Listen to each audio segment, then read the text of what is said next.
tayo, punta tayo sa Microsoft Word. Then, click natin tong new blank document. Then, write a title which is my full name.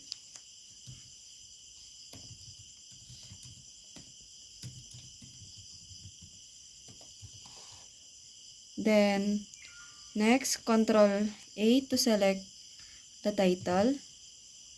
Then, Ctrl B to bold the title. Then, Ctrl U to underline.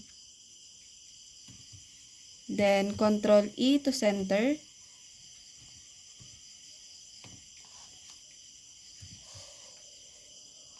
Then, palakihan lang natin siya. Then, enter.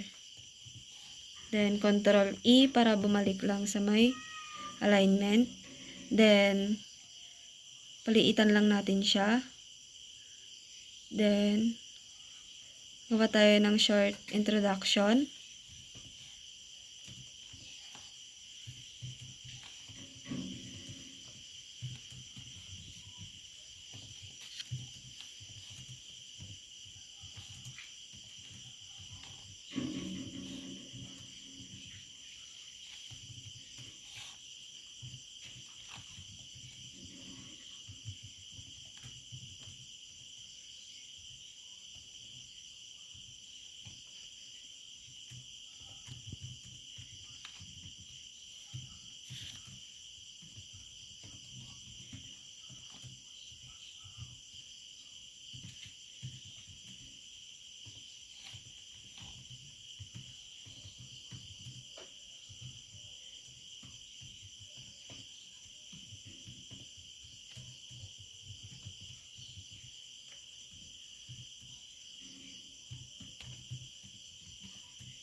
Pagtapos natin masulat yung short introduction, i-copy naman natin siya. Then, Ctrl B para alisin natin yung bold. Then, Ctrl U para alisin natin yung line.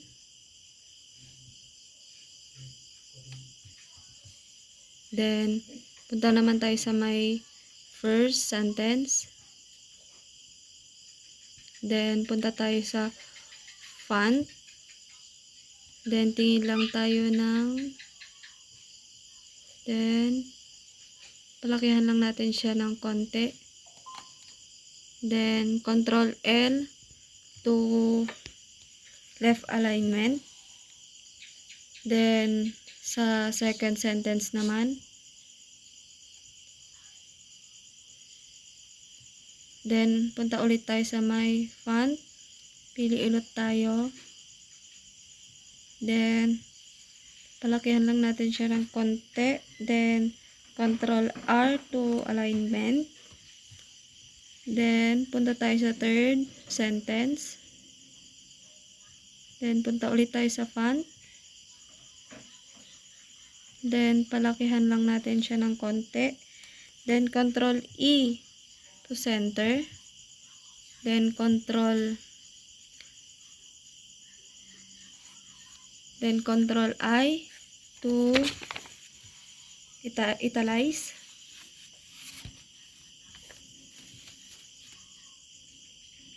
Then, next naman tayo. Enter. Then, Ctrl E para bumalik sa dating alignment. Then, palitan lang natin siya. Then, magsusulat tayo ng hobbies or skills na nakabulit.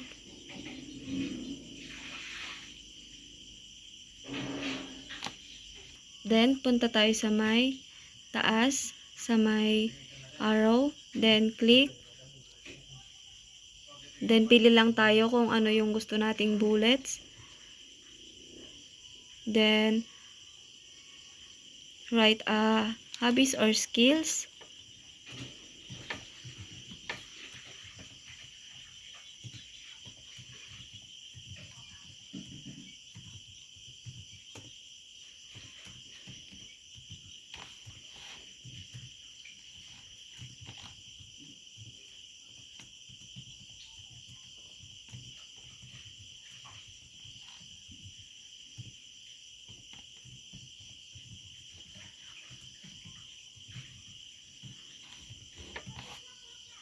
And that's it. Punta naman tayo sa pag-i-insert ng photo. Punta tayo sa My Insert.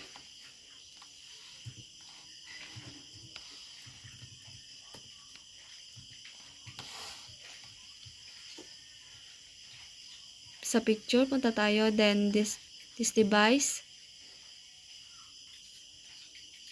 Then, tingnan lang natin yung picture or desktop. Kung saan na tayo mamimili ng photos. Punta tayo sa My Desktop kung saan nakalagay yung photos. Then, click the photos. And click Insert. Then, kung ayaw nyo naman, click the photo. And Control C to copy. Then, exit. Then, Control V. Then, double tap lang natin. Then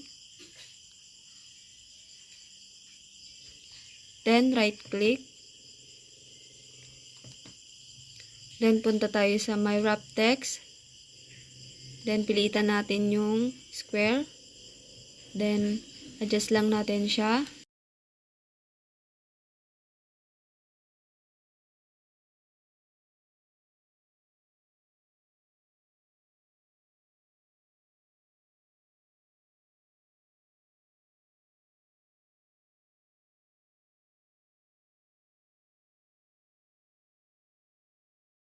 If ever na na-delete natin, Control C to undo. Then, Control S to save. Then, file name. Maglalagay lang tayo kung ano yung name na gusto natin. Then, pili lang tayo ng pagsisave natin kung document, desktop, or download. Then, save. And that's it. Thank you for watching.